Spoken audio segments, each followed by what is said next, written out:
the officials didn't get anything wrong. The official was trying to do his job. Now, he wasn't hustling the way the official hustled in in San Francisco when they were playing Green Bay and they had to spot the ball for Aaron Rodgers. But, that dude's going to be the MVP. And honestly, the call isn't a bad call. You just have to know how much time you have left in the game. With 14 seconds, you're probably not going to get that play ran and get the ball spiked. And I've heard Damian Woody say it. I've heard Rex Ryan say it. Everybody say Jeff Saturday last night. 16 seconds is the minimum you want to try to run a play in that manner. And so if all of these people know it, right? All of these folks who are doing TV now, obviously nobody's letting Rex call defenses anymore or be a head coach. He should be the guy in Dallas because at least he understands the play clock. He understands how to manage the game. If this was Bill Belichick, I'd have nothing to say.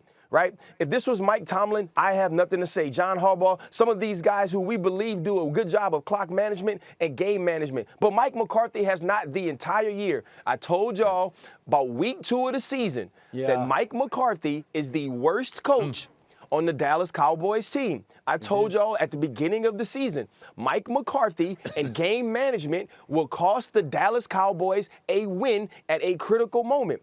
And as much as I have done the dance that I'm right on Get Up on Monday morning, I'm not going to do it now because it's sad that Mike McCarthy, who I knew was going to cost this team a game, obviously Jerry Jones didn't know that, and now the Dallas Cowboys are home, and we got to figure out something else to start the show with next week. Yeah, we'll worry about that later.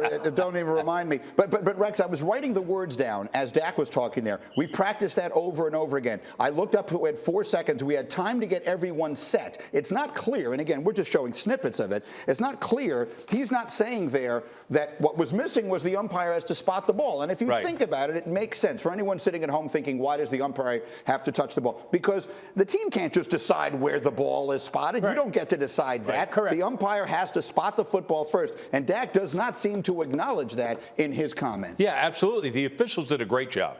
I mean, they really did. The whole game, I thought. And to me, the man's trying to do his job. He has to spot the ball. And that's where Dak should have given the official the football, period, in the conversation. The other thing is this. He said, there's 14 seconds left. Dak said, we're going to spike the ball. Well, you better have 16 seconds if you plan on spiking the football. If it's under that, then you need to have it snap to you and run your last play.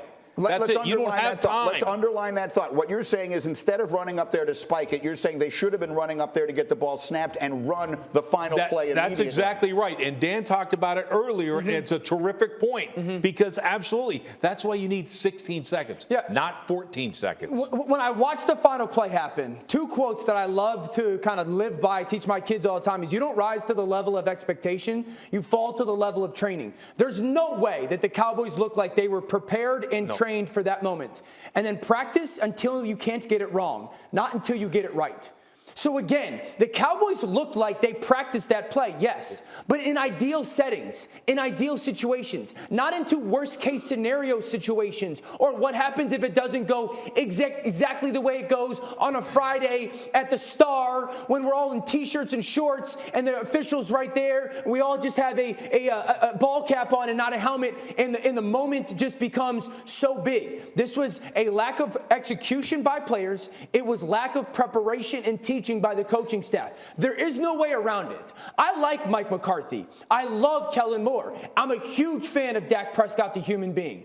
You cannot sit there and blame those officials for your inability to operate in that moment. You get paid a lot of money. The offseason starts in February. You spend the whole offseason preparing for those one-in-a-season situations. You practice them 500 times and you never get to them until you need to get to them. And you look like you weren't ready for the moment. Don't blame the officials. Look in the mirror and say, we weren't good enough again. Go ahead, RC. No, I just think when you look at the failure of the Dallas Cowboys, the reason that it's so troubling is because of the promise they showed early on in the season. This isn't one of those things where we came into the season and we looked at the roster and said that the Dallas Cowboys should be Super Bowl champs. We watched this team play through the first 7 weeks, and we watched them be balanced on offense, turn the football over defensively, and it was that team that we saw having an opportunity to advance in the playoffs. And so when you get to this point and you fall short again, it's almost devastating devastation. It's almost tragedy that you aren't prepared in that moment. And let's be honest, the first 3 plays of that drive, we didn't show the Tony Pollard swing pass. They were perfect. They put this team in position to have a chance to win. And to lose it in that moment, which is the moment it always seemed that the Dallas Cowboys have lost games under Mike McCarthy, it is inexcusable. And this team is going to have excuses constantly. Even Jerry Jones said it. First off, the game shouldn't have come down to that play. We shouldn't have had 14